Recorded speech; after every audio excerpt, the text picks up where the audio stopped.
Hello everyone. In last video we discussed about the electric field lines and electric field strength. In this video we are going to continue with the same topic and we will learn in detail about the electric field strength. So electric field strength, and as we discussed in the last video, electric field strength is defined as the force per unit charge. So it can be written as E is equal to F by Q. What is this F?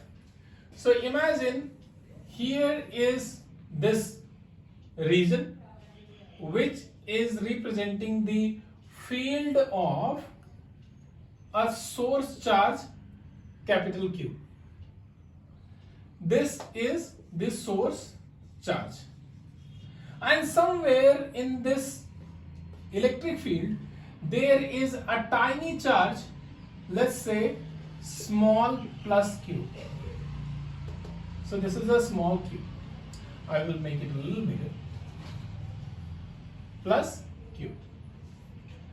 Now this plus Q is called as the test charge because it's used to check the electric field strength within this region, and it's very small so that it should not disturb the field within this region which is generated by the source charge.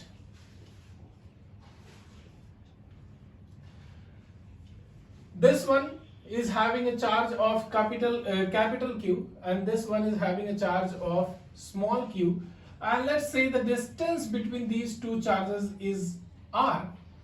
So we can calculate the force between these two charges by using the Coulomb's law. So the force can be given by F is equal to K Q into small q divided by r square. Now we know the force between the two charges, and we want to find the electric field strength, which is E. So electric field strength E is equal to F by Q, and F is K Q by r square. So we will substitute here K Q by r square divided by small q.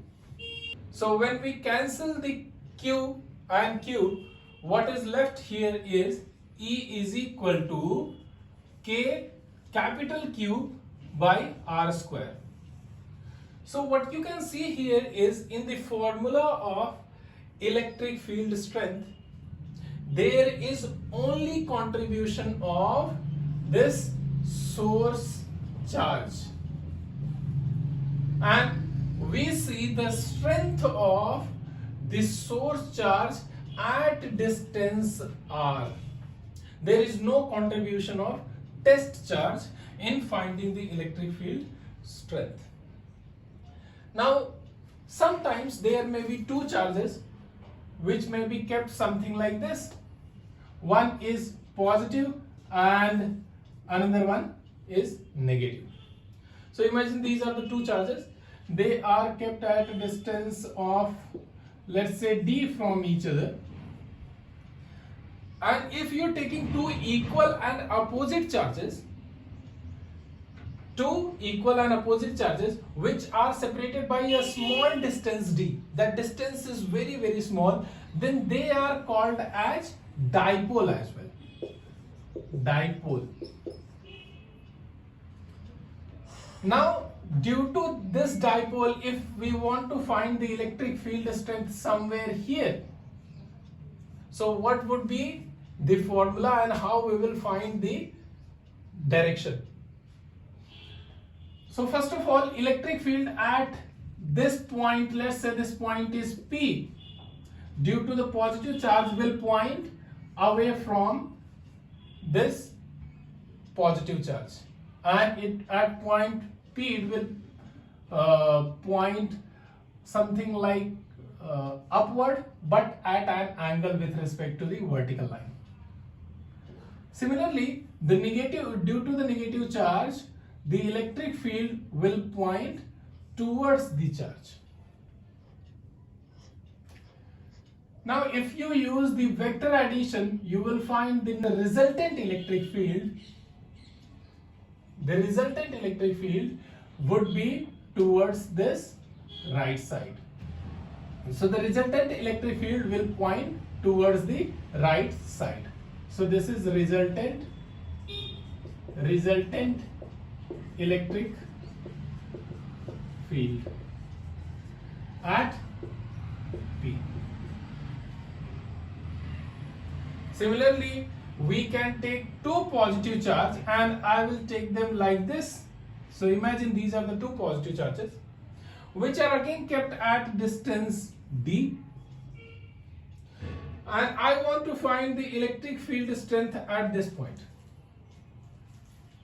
So when we want to find the electric field strength at this point, so due to the positive charge, electric field will point away from the charge. Due to this positive charge, it will again point away from the charge.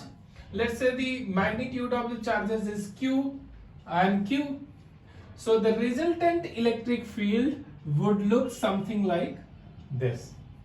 By using the parallelogram method of vector addition, we can find the resultant electric field. So this will be the resultant electric field strength at point P. And what about in case of negative charge? So if I am taking two negative charge which are kept at distance d from each other, and I want to find the electric field strength somewhere here at point P. So electric field due to the negative charge will point towards the charge, and electric field due to another negative charge will point towards the charge.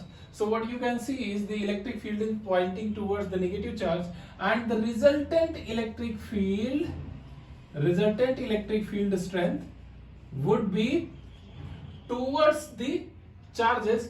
And if this point is lying at the center of these two charges, then the resultant electric field will point towards the center.